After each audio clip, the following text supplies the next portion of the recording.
presents the appropriate accounting method for Mercury Berhad to record the investment in Venus Berhad and Mars Berhad.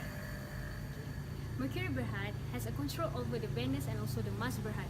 Why Mercury Berhad has a control over the Venus and also Mars Berhad is because it have the controlling percentage more than 50%. As for the in Venus, Mercury Berhad invests more than 50%, which is 70% in Venus Berhad and 60% in Mars Berhad. The relationship between these three companies are between a parent or known as a holding company and also a subsidiary. So parent is referred to the Mercury since it have a control over the two company, and the other two company, which is Venus Berhad and also Mars Berhad, are known as subsidiaries. So at the end of the year, these three company need to combine the statement to be one set of consolidated statement, because Mercury Berhad already acquired these two company to be as one. So when in the statement, the retained profit of this subsidiary must be proportionate according to the controlling percentage that is held by the parent and also the NCI. For example, let's say that the retained profit of the Venus Berhad is 10,000. 10,000 need to be proportionate according to the parents, which is Mercury Berhad, controlling percentage, which is 70%. So in the 10,000 of the retained profit of the Venus Berhad, 7,000 is for the Mercury Berhad, while the 3,000 will be bear by the non-controlling interest, because it is proportionate by the 70% and also the 30%. And it is same goes to the other general reserve and also general reserve. It will be treated as that way, proportionate by the controlling percentage that hold by the parent and also the NCI. Besides that, when we want to do the consolidated statement of the company, all the inter-transaction company must be eliminated. As an example, if Mercury Berhad sold good to the Venus Berhad by earning profit of 10,000 ringgit, 10,000 ringgit should be eliminated since it is considered as an inter-transaction company. So now we will compute goodwill or bargain purchase for Venus Berhad or Mars Berhad. For Venus Berhad, consideration transfer 3,600,000 will plus with an NCI of 40%, which is 2,240,000, will minus with the fair value of a net asset at the date of acquisitions, we will get 240,000. Since there are impairment of 5%, we need to minus it, and the last answer we will get 228,000, which is a goodwill. This goodwill need to transfer to the statement of financial position. Next is for the Mars Berhad. Consideration transfer is 2,520,000, will plus with the NCI of 30%, which is 1,380,000, will minus with the fair value of a net asset at the date of acquisitions, we will get 700,000, which is a bargain purchase. Compute the NCI and group of return profit as at 31st December 2017 using a schedule form. So as you can see, there are the three columns, which is group return profit, group regional reserve, and NCI. The first one is a PSC of 60%. We need to record it into the NCI column, 600,000, since the Mercury Berhad has acquired the preference shares in Mars Berhad. And then we move to the return profit of Mercury Berhad. There's a brought forward figures that we need to include it, and then plus with another figure, we will get 17,273,000. Next is the return profit of the Venus. It is same as well with the Mercury Berhad. We have a brought forward figures, plus with another figures, we will get 4,200,000. But we need to proportionate it into 60% and 40%, which is a 60%. We need to transfer the figure into the group return profit, and for the 40%, we need to transfer it into the NCI column, 40%. For the return profit of Mars, we have a brought forward figures, plus with another figures, we will get a loss 250,000, and then the amounts of that, we need to proportionate it into 70% and 30%, which is 70% we need to transfer into the GRP, which is 175,000, and another 30% we need to transfer into NCI column, which is 25,000. We also have a general reserve and bonus issue. For the general reserve, we have a Mercury 4 million, and Venus Berhad we have 500 minus with the 500, we will get 0. And both amount need to be recorded under the column of Group General Reserve. And for the bonus issue, we have a 400,000. And the amount need to proportionate into 60% and 40%. 60% need to be included in the Group General Reserve column, and for the NCI 40% we need to include in the NCI column. And lastly, for the total of the group return profit, we have 19,618,000 for the Group General Reserve. It is 3,760,000, and lastly for NCI, it is 5,665,000. Consolidated statement profit or loss for the year ended 31st December 2017. Gross profit is 33,450,000. Profit before tax is 185,088,000. Profit after tax is 117,38,000. For the NCI variance is 1840, will be minus with the NCI marks is negative 30,000.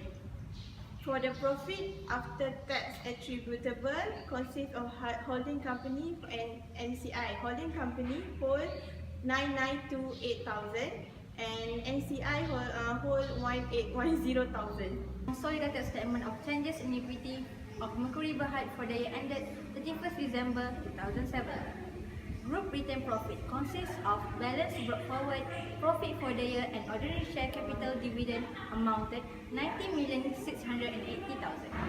For Group General Reserve consists of balance brought forward and transfer to ordinary share capital amounted 3,760,000. For the NCI consists of profit for the year, ordinary share capital balance, ordinary share capital Mars, preference share Mars, and dividend ordinary share capital, dividend preference share, and transfer to the ordinary share capital amounted 5,665,000. Consolidated statement of financial position of Mercury Berhad as at 31st December 2017. Non-current asset consists of property, plant and equipment. Intangible asset, goodwill, of total 358,280,000. Current asset consists of inventory, account receivable, bank, bill receivable, preference share dividend, amount of 252,350,000, and the total asset is 610,630,000. Equity consists of ordinary share capital, Group General Reserve, Group retained profit, and non-controlling interest. Total of 4,156,300,000. Non-current liability 7% bank loan, 3% receivable preference shares, total with a total of 3,500,000. And current liability consists of bill payable, ordinary share dividend payable, preference share dividend payable, and account payable, with a total of 610,630,000. So now we will compute goodwill or bargain purchase. Question 2. Under MFRS 11 joint arrangement, the area covered by the contractual arrangement is: first, the activity duration reporting obligation of the joint arrangement. Second is the appointment of the board of directors or equivalent governing bodies and voting right of the venture. Third is the decision-making process method requiring decision by the parties and the required level of support for those matters. Fourth is the capital or other contribution by the parties and manner of sharing among the parties of the joint arrangement asset, liability, revenue, expenses, profit or loss. Under MFRS 11, joint control exists where the parties contractually agree to share control and decision about the relevant activity of the joint arrangement, have an anonymous consent of all the parties sharing control. The parties have to assess the extent to which the parties should act together to direct the activity that significantly affect the return of the joint arrangement. For example, The joint arrangement can be seen where A, B and C are parties to an arrangement where A have 14% of voting power, which B and C has 30% of voting power each. The contractual arrangement between the three parties is that at least 80% of the voting rights are required to make decision about the relevant activity of the arrangement. In this case, the three parties have joint control as all of them agree on all decisions. Accounting treatment of each type of the joint arrangement specifically related to the right to the asset obligation for the liabilities. First is the terms of the contractual arrangement. For joint operation, the parties to the arrangement have right to the asset and obligation for the liabilities relating to the arrangement. For the joint venture, the parties of the arrangement have right to the net asset. It is the separate entity that has the right to the asset and the obligation for the liabilities relating to the arrangement. For joint operation, the parties to the arrangement share all interests. For example, right, title of ownership, in the asset relating to the arrangement in specific proportion. For example, in proportion to the parties' ownership interest in the arrangement or in proportion to the activity carried out through the arrangement that is directly attributed to them. For the joint venture, the asset brought into arrangement or subsequently acquired by the joint arrangement are the arrangement asset. The parties have no interest, for example, the right, title or ownership in the asset of the arrangement. For liabilities. For joint operation, the parties to the arrangement share all liabilities, obligations, costs and expenses in a specific proportion. For example, in proportion to the parties' ownership interest in the arrangement or in the proportion to the carried out activity out through the arrangement that is directly attributed to them. The parties to the arrangement are liable to claim raised by the third party. For joint venture, the joint arrangement liable for the debt and obligation of the arrangement. The parties are liable to the arrangement to the extent of their respective investment or their obligation to contribute any unpaid or additional capital or both. Creditors of the arrangement do not have right of recourse against any party for the debt of obligation of the arrangement. So now we will compute goodwill or bargain. Question 3A. What is the relationship between Lily Berhad and Barry Berhad before and after the right issue? Before the right issue, Barry Berhad is a subsidiary company since the acquired of share of 75% qualifying Lily Berhad as its parents. After the right issue, the shares is increased from 800,000 of share to 1,120,000 of share. Barry Berhad is maintained as a subsidiary company since Lily Berhad did not subscribe the issue or sold to another parties. Question 3B. Calculate the goodwill on acquisition. So, we have a consideration transfer of 75% will be added with the NCRs of 25% and then we will minus with the fair value of a net asset as at the 1st July 2014. Then we will get the goodwill of 600,000. In 3C, calculate gain or loss arising from not retaining the same interest percentage in Barry Berhad. So, the first one, there will be a difference of 21% from the 75% to the 54%.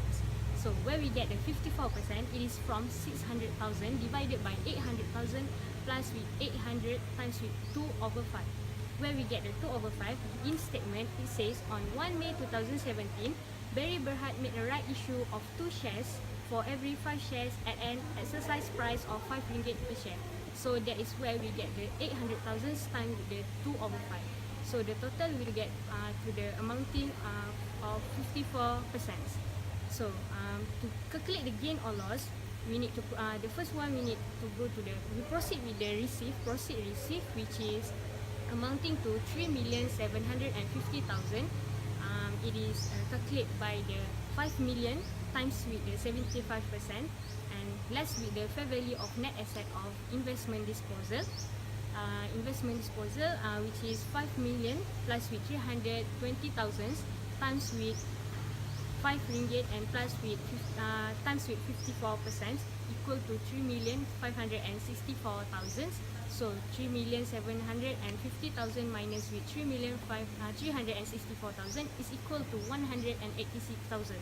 186,000 will be minus with will be plus with the proceeds from the sales, which is 50 cents times with 800,000, which is equal to 400,000. So the total is 186,000 plus 400,000 is equal to 586,000. Okay. To calculate the gain or loss of the statement of profit or loss, okay, first we proceed with the fair value minus with the proportionate share of net asset before the placement, and we'll minus with the goodwill, so it will equal to the loss or gain of the statement of profit or loss. So the fair value, it is 600,000 times with 7 ringgit equal to 4,200,000 minus with the proportionate share of net asset, which is equal to 3,750,000, and minus with the goodwill, which is 600,000 that has been calculated in the question 3B early. So the total of the amount is 150,000, which is loss of the statement of profit or loss. So now we will compute goodwill or bargain purchase. Question 4. Briefly, the relationship between Aisyah Berhad and Adam Berhad with reference of MFRS 10. Consolidate financial statement. Aisyah Berhad relationship with Adam Berhad is an associate. On 1st October 2017, Aisyah Berhad only acquired 40% of Adam Berhad ordinary shares. According to MFRS 10, 50% and above is the required of percentage of voting rights. Aisyah Berhad shares in Adam Berhad only below than 50%. So there were associate investor does not have any control over the investee. Aisyah Berhad also acquired 50% of Adam Berhad convertible debentures, which can increase the interest in Adam Berhad by 25% if converted. However, as said on 31st December 2017, Aisyah Berhad did not convert the debentures. Thus, Aisyah Berhad and Adam Berhad remain as associates at 31st December. The situation changed if the debentures are converted into ordinary shares. Aisyah Berhad interest in Adam Berhad would increase by 25%, and thus the total interest will be 26%, which is above than the required percentage of voting right. And as 31st December 2017, relationship between Aisyah Berhad and Adam Berhad would change from associate to subsidiaries. Hence, Aisyah Berhad now have the control over Adam Berhad.